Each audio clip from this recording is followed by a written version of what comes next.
ప్రియమైన సహోదరీ సహోదరులకు ప్రభువు పేరిట వందనాలు.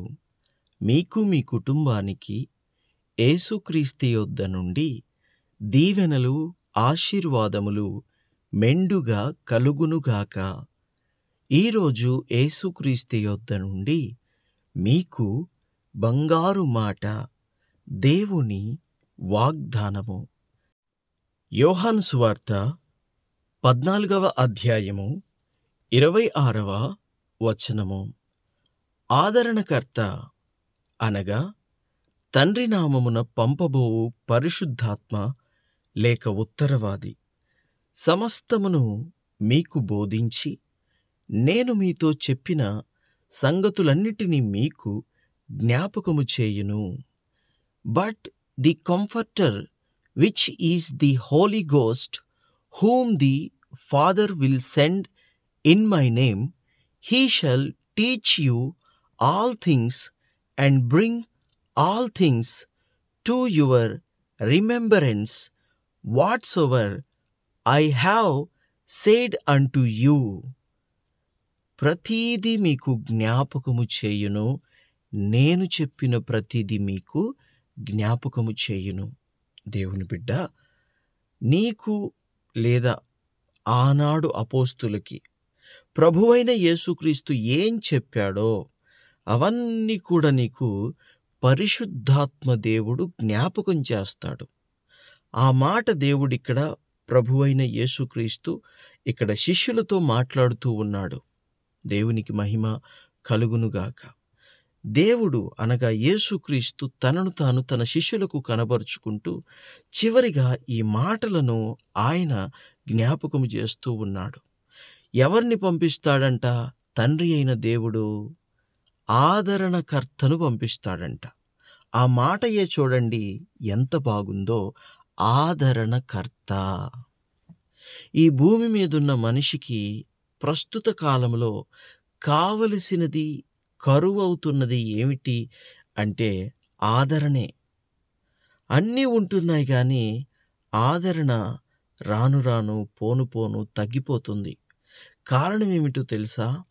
ప్రేమలు తగ్గిపోతున్నాయి. ప్రేమలు తగ్గిపోతున్నాయంటే దాని అర్థం ఏంటో తెలుసా? అంత్యకాలము సమీపించుచున్నది అని.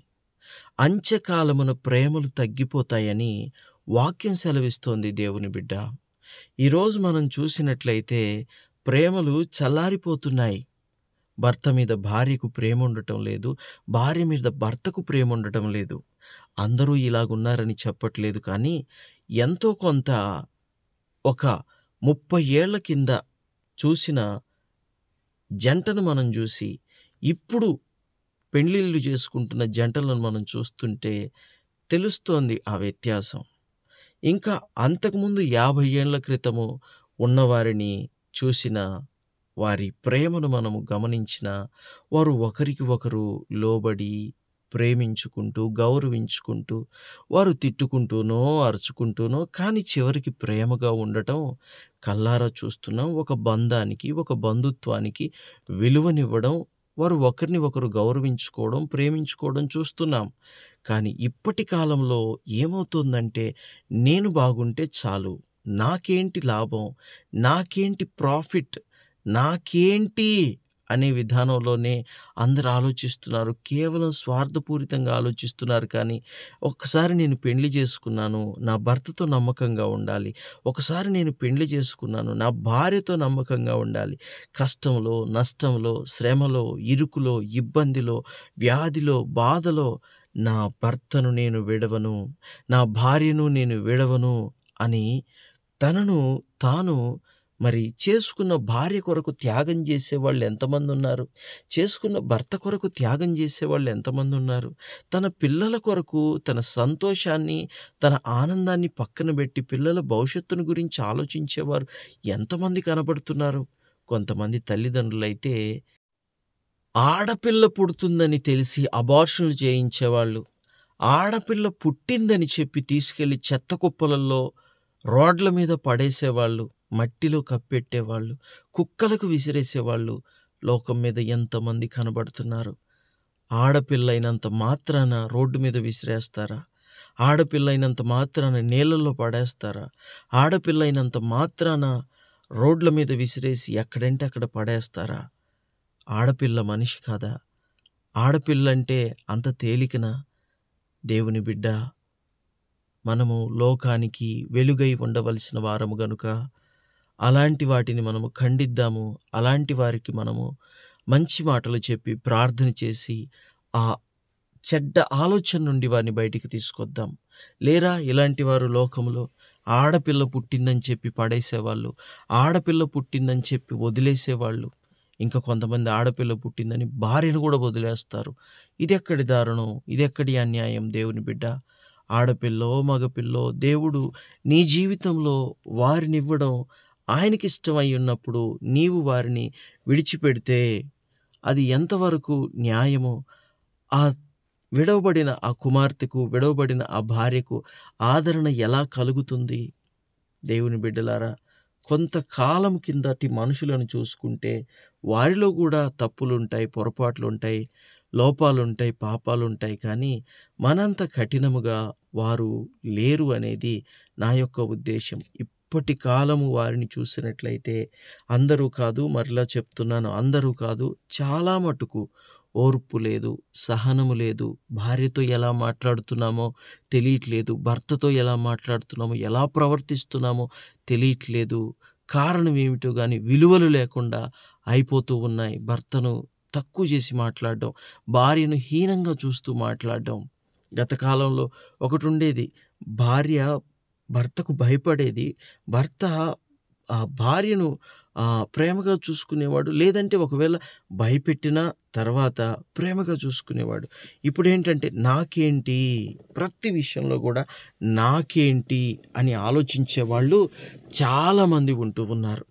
రోగంలో, కష్టంలో, వ్యాధిలో, బాధలో రోగం వచ్చిందని చెప్పి భార్యను వదిలిపెట్టేవారు. రోగం వచ్చిందని చెప్పి తల్లిదండ్రులను కూడా విడిచిపెట్టేవాళ్ళు. ఎందుకంటే వాళ్ళకి మందులు మేము కొనివ్వలేము, హాస్పిటల్లో మేము వారిని చూపించలేము అని చెప్పి తల్లిదండ్రులను అనాథ శరణాలయాలకు తరిమివేసేవాళ్ళు. రోడ్ల మీద విడిచిపెట్టే కటిక దుర్మార్గమైనటువంటి చర్యలు చేసేవాళ్ళు చాలామంది ఉంటున్నారు. గమనించండి, నీ బిడ్డల చదువుల కోసం, నీ బిడ్డల భవిష్యత్తుల కోసం నీకు జన్మనిచ్చిన తల్లిదండ్రులను వృద్ధాప్యంలో అనాథలుగా వదిలివేయడము ఎంత మాత్రము కూడా అది న్యాయం కాదు, ఎంత మాత్రము కూడా అది కరెక్ట్ కాదు. అది దేవుని చిత్తము కానే కాదు. దేవుడు దాన్ని ఒప్పుకోడు. రోగం వచ్చిందని విడిచిపెట్టడం, తల్లిదండ్రులకు మందులు కొనివ్వాల్సి వస్తుందని విడిచిపెట్టడం, వాళ్ళకి వృద్ధాప్యంలో పట్టించుకోకుండా ఆహారం పెట్టకపోవడం, ఇది సరి అయిన విధానం కాదు. దేవుని బిడ్డ, నీవు ఆదరణ పొందాలంటే నీవు కూడా అనేక మందిని ఆదరించాలి. అలా అనేక మందిని ఆదరించవలసినటువంటి సమయాలలో నీ భార్య, నీ బిడ్డలు, నీ తల్లిదండ్రులు, నీ కుటుంబము, అలాగే ప్రభు చెప్పిన రీతిగా నిన్ను వలె నీ పొరుగువాడిని ప్రేమించు. నీ పొరుగువాడు నీ దగ్గర నిర్భయంగా జీవిస్తున్న నిర్నిమిత్తంగా నీ పొరుగువానికి కీడు కల్పించవద్దని దేవుడు సెలవిస్తున్నాడు. నిన్ను వలె నీ పొరుగువాణ్ణి ప్రేమించు. నిన్ను వలె నీ పొరుగువాణ్ణే ప్రేమించవలసిన నీవు ఈ లోకములో ఉన్న నీ బంధువులను, నీ స్నేహితులను, నీ తల్లిదండ్రులను, నీ భార్య బిడ్డలను ప్రేమించకుండా ఉంటే ఎలా? నీ భర్తకు నువ్వు లోబడి ఉండకుంటే ఎలా? దేవుని బిడ్డలారా, ప్రేమ కలిగి ఉందాం. ఆదరణ చాలా గొప్పది. ప్రభు అయిన యేసుక్రీస్తు వెళ్ళిన తర్వాత ఈ లోకానికి వచ్చేది ఎవరు అని ఆ రోజు చెప్తున్నాడు అంటే ఆదరణకర్త. ఆయన వచ్చి ఏం చేస్తాడు? యేసయ్య బోధించిన ప్రతి మాటని కూడా జ్ఞాపకం చేస్తాడు. ఎందుకు జ్ఞాపకం చేస్తాడంటే యేసన్నాడుగా, నేనే మార్గము, నేనే సత్యము, నేనే జీవము అని. ఆయన మాటే మార్గము, ఆయన మాటే సత్యము, ఆయన మాటే జీవము గనుక ఆ మాట మనల్ని ఆదరిస్తుంది, ఆ మాట మనల్ని నిత్య జీవానికి నడిపిస్తుంది. గనుక నీవు నిత్య జీవానికి నడవడము ఆయన చిత్తము గనుక ఆయన యేసయ్య చెప్పిన ప్రతి మాటను, ప్రతి బోధను కూడా జ్ఞాపకం చేస్తాడు. దేవునికి మహిమ కలుగునుగాక. అందుకోసమే పరిశుద్ధాత్మ దేవుడు ఆదరణకర్త పంపబడతాడు. పరిశుద్ధాత్మ దేవుణ్ణి అందరూ పొందుకోండి, ఆదరించబడండి. మీరు కూడా అనేక మందిని ఆదరించండి. ప్రార్థన. తండ్రి, మీకు వందనాలు, దేవా, స్తోత్రాలు. పరిశుద్ధాత్మ తండ్రి, మమ్మల్ని మీరు మీ ఆత్మతో నింపండి దేవా, నింపండి దేవా. నీ ఆత్మతో నింపబడి మేము జీవించాలి. నీ ఆత్మతో నింపబడి మేము నడవాలి. నీ ఆత్మతో నింపబడి మేము బలపడాలి. నీ ఆత్మతో నింపబడి జీవించాలి. తండ్రి, ఈ వాక్యం విన్న ప్రతి బిడ్డ జీవితంలో మీరు ఆదరణ కలిగించండి. ఒంటరితనంలో ఫెయిల్ అయిపోయినప్పుడు, ఏకాకి అయిపోయినప్పుడు, ప్రభువా దుఃఖములో ఉన్నప్పుడు, రోగములో ఉన్నప్పుడు, బంధకాలలో ఉన్నప్పుడు, ప్రతి విషయంలో కూడా తండ్రి మీరు ఆదరణ కలిగించి మీ బిడ్డల్ని ఆశీర్వదించి దీవించుమని యేసుక్రీస్తు శ్రేష్టమైన నామములో ప్రార్థించుచున్నాము తండ్రి. Amen, amen, amen.